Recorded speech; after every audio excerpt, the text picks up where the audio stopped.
And as you know, this press conference will address some recent fentanyl cases that we have addressed in the Eastern District of Arkansas. I want to introduce to you the three people that you'll be hearing from today. First, you'll be hearing from United States Attorney for the Eastern District of Arkansas, Cody Highland. He'll be joined by Assistant Special Agent in Charge Justin King of the DEA Little Rock Field Office. And also joining him today will be Assistant Special Agent in Charge Scott Reinhardt of the FBI Little Rock Field Office. At this time, I'll ask those three people to come and join me at the podium, and I'll introduce to you your first speaker, U.S. Attorney Cody Highland. Well, good afternoon, and thank you for coming. We're here this afternoon to talk about a problem that has become a scourge all across our nation, and today I think it's become evident that it is a scourge in central Arkansas, and that is the drug fentanyl. We are faced with a real crisis as it relates to the potency of this drug. Fentanyl is 80 times more potent than morphine, 40 times more potent than heroin. I think it's important to note that this is being mixed with heroin and cocaine and methamphetamine and even being laced with marijuana. And so people that are using the other drugs have a real opportunity to face a fatal overdose, and they've got no idea what's coming. And so pursuant to that, we're here today to talk about the unsealing of an indictment today. There were a couple of cases that were unsealed last week. We want to talk about all of those. We have 49 total defendants in 3 cases and 1,600 grams of fentanyl. That is 25,000 doses. 25,000 doses of fentanyl in 1,600 grams. Clifton Williams Drug Trafficking Organization, there were 23 defendants taken or were indicted. It was run by the FBI. Desmond Kelly Drug Trafficking Organization that was led by the DEA. There were 18 defendants there. Montario Fuller Drug Trafficking Organization. There were 9 defendants, and that was run by the FBI. When we talk about the fact that we have the potential for overdose, we're not just talking about potential. We actually have 2 people that were killed as a result of overdoses from the fentanyl from the Clifton Williams Drug Trafficking Organization, and that was indicted as such. And so they are indicted for distribution in a fatal amount for with fentanyl resulting in death. And so that is, unfortunately something that we're going to see more of, and it's why we're standing up here today to let you know that we are serious about stopping this to the extent that we can. Our job is to meet them every day and go to work, and that's what these guys standing on beside me have done, and that's what their organizations have done. So I'm going to turn it over to Scott Reinhardt, who's the assistant FBI SAC, and let him talk a little bit about the details of the FBI operations, and then turn it over to Justin. Thank you. Good afternoon. The Little Rock Field Office of the FBI would first like to thank our partners for their hard work and dedication in these ongoing efforts. United States Attorney's Office, the DEA, Arkansas Community Corrections, Arkansas State Police, the Little Rock Police Department, North Little Rock Police Department, and the Arkansas National Guard. At the close of 2018, the CDC announced the life expectancy of the U.S. has declined for a 3rd consecutive year, a decline largely fueled by the opioid crisis. In 2017, the United States reached a record number of overdose deaths at just above 70,000. The CDC also estimates that the total economic burden of prescription opioid misuse in the United States is $78.5 billion a year, including the cost of health care, addiction, treatment, and criminal justice enforcement. Large amounts of high-quality, low-cost heroin and fentanyl are contributing to a record number of overdose deaths and life-threatening addictions nationwide. To address this, in the last few months, the Little Rock Field Office of the FBI, in collaboration with its partners, have arrested 45 individuals who were directly involved in the sale and distribution of opioids, including fentanyl and heroin. As part of those arrests, we seized 28 firearms, approximately 6 kilograms of fentanyl, 5,000 fentanyl pills, 21 kilograms of methamphetamine, and 53 kilograms of cocaine. Again, I'd like to thank our partners in this effort, and I'll leave it up to Justin. Good afternoon. First, we'd like to thank all the personnel who worked tirelessly on to dismantle the Desmond Kelly, Darrell Walls drug trafficking organization. This organization was responsible for the distribution of multi-kilogram quantities of heroin, fentanyl, and methamphetamine in Central Arkansas. The investigation revealed that the Walls DTO was comprised of members of the Highland Park Piru street gang, which was responsible for numerous acts of violence in the greater Little Rock area. During the course of the investigation, at least 2 fatal overdoses were linked to Kelly and Watson and the Walls DTO. Earlier this month, 18 members of the DTO were indicted on federal charges, and to date, 16 of those individuals have been arrested. We'd like to thank the outstanding investigators, intelligence analysts, and prosecutors that worked this case, and we'd also like to thank our federal, state, and local partners. The United States Attorney's Office for the Eastern District, the Postal Service, the United States Postal Service, North Little Rock Police Department, Little Rock Police Department, Pulaski County Sheriff's Office, Sherwood Police Department, Benton Police Department, Arkansas Probation Parole, and the Arkansas National Guard Counter Drug Unit. All right, does anybody have any questions? I think it was just yesterday it came out that in Canada, and it's been found in Ohio, they're actually making fentanyl look like marijuana, and it's not. I mean, whether it's laced or it doesn't even have any marijuana in it. Are you guys seeing this at all? I mean, it's in Ohio. I don't know if it's getting there yet, but. Yeah, I don't think we've seen any marijuana laced with fentanyl here, but Justin can probably speak to that better than I can. We're starting to see across the country, fentanyl laced, things laced with fentanyl. We're seeing it from everything from vape cartridges that may have fentanyl in them, marijuana, synthetic forms of marijuana. We're seeing mixed with methamphetamine, and what people need to understand is whenever they're getting anything, they don't know what it is in it. But we treat everything like it could have fentanyl in it nowadays. Fentanyl is cheap, it's readily available, and people know that there's a market for it, and we see marketing more like that. And what is scary is when you start to hear of something in one place, that just prompts people maybe on internet or social media to immediately say, well, maybe I can try that too. So we see that. And follow-up question, I mean, is this fentanyl being brought in from somewhere else, or people just creating fentanyl in their kitchens? No. Fentanyl's not being created in the United States. Mostly it's always coming out of China, that part of the world, and it's coming in through Mexico, or it could be coming off the dark web.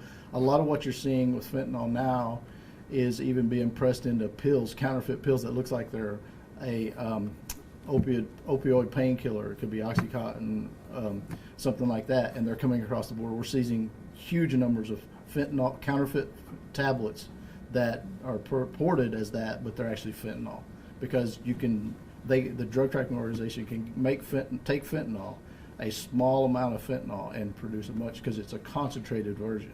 You have to think of fentanyl like your concentrated laundry detergent. Once you concentrate that down and you have it in a smaller amount, then you can actually make it go a lot further by mixing it with other things. This first case, the Williams one, mentions prominent retail locations in the Little Rock area. Which ones in specific? Yeah, I'm not. Is that in the indictment? Yeah, we probably couldn't. We shouldn't talk about that at this point. And I mean, it may be in here, but is this pretty central Arkansas located? All of I believe these so. three cases? Yeah. And I think it's important too. We talk about fentanyl and the small amount. There are 5. Justin, we were talking before the press conference. In a sugar packet, if you take a sugar packet, there are 500 lethal doses of fentanyl in the size of a sugar packet. And so there, if you look at this, and you probably can't see it from up there, but that's a quarter. And if you see this red circle, I mean that's what we're talking about. Just a little bit. In fact, I think at the crime lab, and they can correct me if I'm wrong, but I think they have to wear Tyvek suits now in order to evaluate this stuff, because just a little bit gets on your skin, it can be fatal. And so that's the kind of stuff that's going out. That's the kind of stuff that's resulting in people dying. And these are the 2 that we know about right now. We're going to continue investigation to see if there are more. But it's not hyperbole to say that we have a real issue in our community with this stuff coming in. It is deadly. It has been deadly. It will continue to be deadly, and that's why we have to take a real hard line on it. In these cases, is it mainly being sold as pills in the case of the fentanyl? Do you know? I know on the DEA cases, it's heroin mixed with fentanyl. We do have some pills, but it's predominantly going to be heroin. And, they have street names for it. People are saying, believe it or not, when they know that there are overdoses, people are going to buy that because they think it's the higher high. And they're always trying to get to that. And anybody that's addicted to an opioid, if they're pills or if they're heroin, fentanyl, whatever, it's still an opioid. And so they have to get the same effects. And so we see a large number of people who start off with like pills, but after a while with our diversion efforts of shutting down doctors' pill mills, then you see them start to move toward heroin.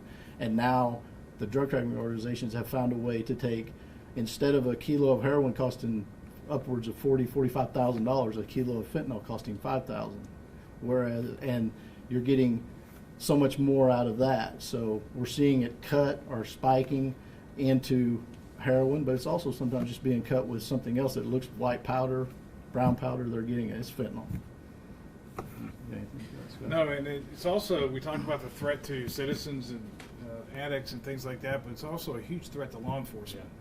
I can't say that enough. Every time police officers, the lab, whoever it is, come in contact with this stuff, they risk their own lives, and just that amount that Cody described, that little amount of this can kill a person quick. So it's a huge threat to law enforcement. So that's why we're so aggressively trying to address this problem.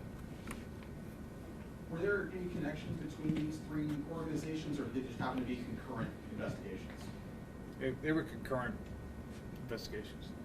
I think that does speak, though, to how serious we are about this. You had 3 separate investigations, just kind of a confluence of events. The timing worked out that it happened the last couple of weeks from an indictment perspective. But obviously a priority for FBI, DEA, and our office as well. And with all three being centrally located to the Little Rock area, is Little Rock and Central Arkansas sort of a hub regionally as far as fentanyl distribution goes? Yeah, we're seeing a spike in Central Arkansas and Northwest Arkansas in heroin use, and with that has come the fentanyl. We're seeing it really is hitting. It's hitting a lot. Our Narcan saves across the country, or across the state, that are recorded, are well over 200 in like the last couple of years that we've been providing Narcan to law enforcement officers and first responders. That's just what's reported. So we are actually seeing a large spike in that, and a drug trafficking organization will find that market, and they will continue to put more distribution sales in there, and you will have people that are coming in and they're looking for ways to promote their product.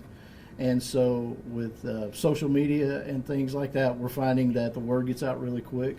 A heroin opioid addicted person wakes up every day thinking about where they're going to get their next fix. They know to the hour when they need to get it. And so there's a constant churning of people that are always looking for this product, and people are making a lot of money they're preying on the citizens of Central Arkansas right now with it.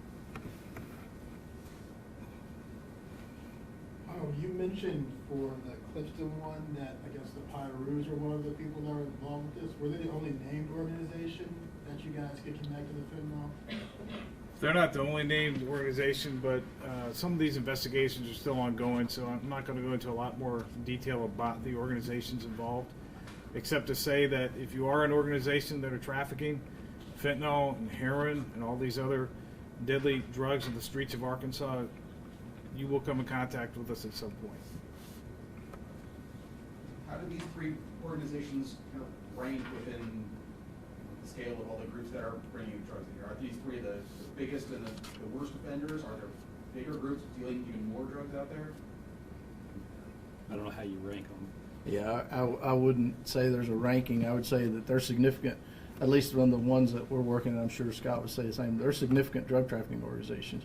And that's why you see the aggressiveness of the federal prosecutions toward them.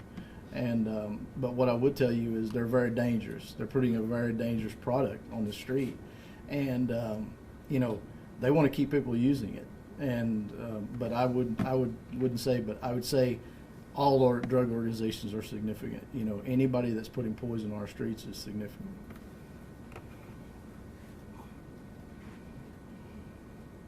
Anybody else have any questions? I do. Before we end the press conference, I think it's important. You know, when we do things like this, we're sending a message to drug trafficking organizations, criminals that are putting poison on our streets. Given the toxic levels of this particular drug, I think it's important that we send a message to the end user too. This is a self-correcting error. There is a real possibility that you take a dose and you die. And so I think it's important that people who use these drugs and think that they've done it before, and they get their high, and then they move on. This has a real potential to be fatal, and that's not a hypothetical. That is a very real thing for 2 people in this case today. And you know, my fear is that will not be the last. But I hope that with this we can get the message out that this is toxic poison that's hitting our streets, and you better watch out what you're taking because it may be fatal. So with that said, be happy to. Everybody done? All right. Thank you for coming.